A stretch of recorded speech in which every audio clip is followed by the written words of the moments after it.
American way of life. Seems perfect. But what if it's not? Friends, your future may not be as secure as you think. Where will you be when the atomic bombs...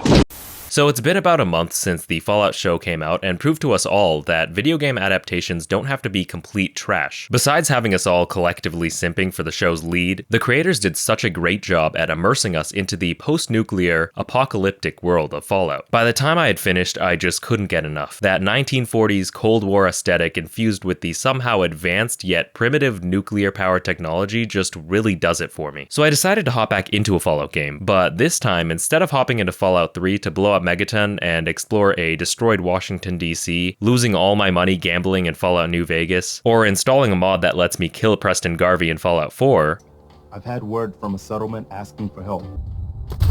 I decided to try something new, a game I had really no interest in when it released, and to a certain extent, I still don't. I decided to try out the now infamous Fallout 76. Now, when Fallout 76 was announced, a lot of fans, including me, were pretty skeptical about a purely online Fallout experience. Until then, Fallout had always been about setting off by yourself in a desolate, unforgiving wasteland. Fallout had always been carried by strong narrative-driven quests, where the decisions you make dictate what possible outcomes you could get. I had a hard time believing this would be possible to achieve with a multiplayer-only Fallout, and by the time the game launched, it seems like I was right. Fallout 76's launch was nothing short of a complete disaster, full of bugs, performance issues, and not to mention the departure from the core elements that made up a Fallout game. Fallout 76 was made by Bethesda's B team, while their A team worked on the innovative masterpiece known as Starfield, and that was very apparent. The fallout of this game's launch led me to give it a pass. But of course, over the years, this game has gotten a lot of updates, addressing the issues that it had. It's become kind of a trend for half-baked games to completely fail on launch, just to be fixed over the course of a couple years. Me personally, I'm still waiting on my day one patch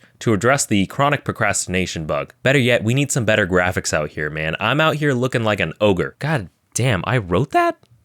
That's so mean. Anyway, I wanted to try the game out and see if it's finally good yet. So let's get into it. Right at the beginning, it kind of felt like this game wasn't for me. The game loads you right into Vault 76, where you create your character and leave to track down the Overseer. Right from the jump, the beginning is absolutely the weakest of any Fallout game I've played. Instead of any narrative, any beginning cutscenes or dialogue that sets up the story, you're just kind of booted out into the wasteland to explore and complete quests and events with other players. To be fair, it's cool that there isn't any dragged out tutorials, but any cohesive narrative would have been nice to engage me. Adding on to that, I was given the option to start as a level 1 or a level 20 with a pre-selected build, another baffling option to me. Fallout is about building your character as you explore the wasteland and progress by completing quests and fighting enemies. But the choice to fast-track this progression shows to me that the developers had a lack of faith in this approach, that this is a very different type of game, one that focuses less on progression and story and more on immediate action. The more I played this game, the more I found this to be true. This game is more akin to a looter shooter like Borderlands or Destiny than to a Fallout game. So I decided, fuck it, if the game is giving me this option, I might as well take it. The level scaling of enemies seems to make this decision pointless anyway. On launch, this game had pretty much no AI, and I can't imagine how boring that must have been. But even with AI now, I haven't really found any notable characters or interesting quest lines. Though playing Fallout 76 made me realize how much of a psychopath I am when I play the older Fallout games. Even the general vibe of the game makes me wonder if I'm really even playing a Fallout game. It takes place in West Virginia, which is weirdly colorful and bright. Most buildings don't look as run down as in past games, although that makes sense in the context that a nuke probably wouldn't target bumfuck nowhere. It's still a drastic change from what we see in other Fallout games, but I think I'm comparing it too much to previous games and not giving it enough credit. The game leans more on being a cooperative shooter,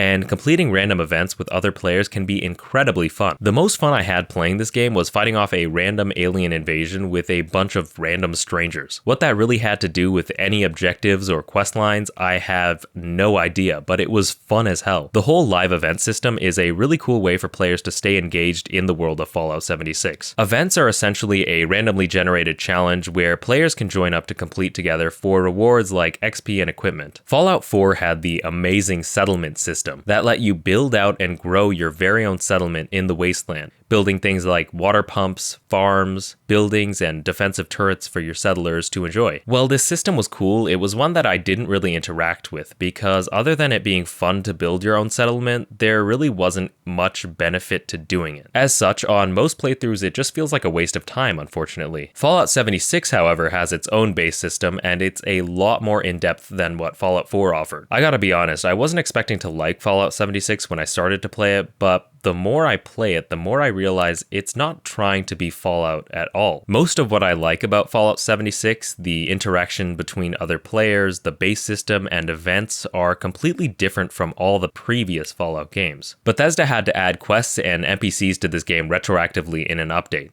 which brought a lot more life to this game. Although most quests are kind of a snooze fest, with little to no branching paths like in previous games, they're still serviceable as a means of progression and to have something to finally do. So is this game good yet? I would say yes. If you dial your expectations and realize that this game won't be the pure Fallout experience you're used to, it's one that focuses more on combat, cooperation, and base building. If you're more into a single-player, narrative-driven RPG where your choices can have great repercussions, then, well, Fallout New Vegas still exists. And I'm probably gonna play through that one too. Anyway, that's really all I gotta say. Let me know what you guys think about Fallout 76. Was it a step in the wrong direction or a breath of fresh air? Until next time, see ya.